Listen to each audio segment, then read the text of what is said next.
Hi guys, I would like to show you our camper van. This is a old generation. We have an old camper van which is called pop-up caravan, which is, I really love this kind of style of this caravan because then it's kind of like there is more space. Like it's because we have 2 kids, so it will be like 4 of us. And also, come on, let's check it out. So guys, this is our camper van. So at the moment, inopen muna namin siya kasi para maano yung amoy, kasi 1 year din bago siya magamit namin ulit. Nililinisan ko lang siya guys.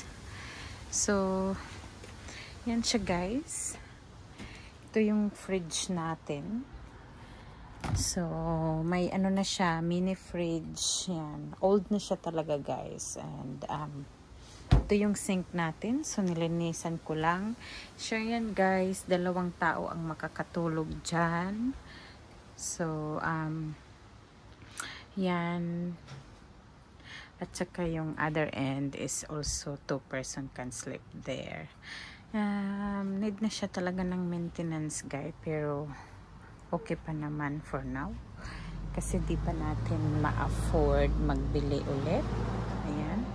Tapos, normally guys, I think may leak dyan. Pag umuulan, nababasa siya. Tapos, ayan, pumunta yung tubig dyan. Ayan. Kaya nilinisan ko, sinabasa siya guys. Tapos, hindi siya na-open ng 1 year. Kaya, may mold dyan konti. So, nilinisan ko na lang. Tapos, ito siya guys. I'm not sure. It's not mold. So, ayan siya guys. Nandito lahat ng mga plates ko, cutleries, nilagay ko. Bye! The girls are going to do jiu-jitsu now. So, may microwave tayo guys. Dito yung mga ano natin, saan natin nailagay. Tapos ito yung little table natin. Normally siya guys, may annex siya dito. Yung ano ba yung tawag sa atin? Parang kunting ano, sa malagay mo yung mga kitchen thing mo dyan. Ito yung table natin. Normally, it can turn to a bed. Are you cleaning it? Yeah. Okay, so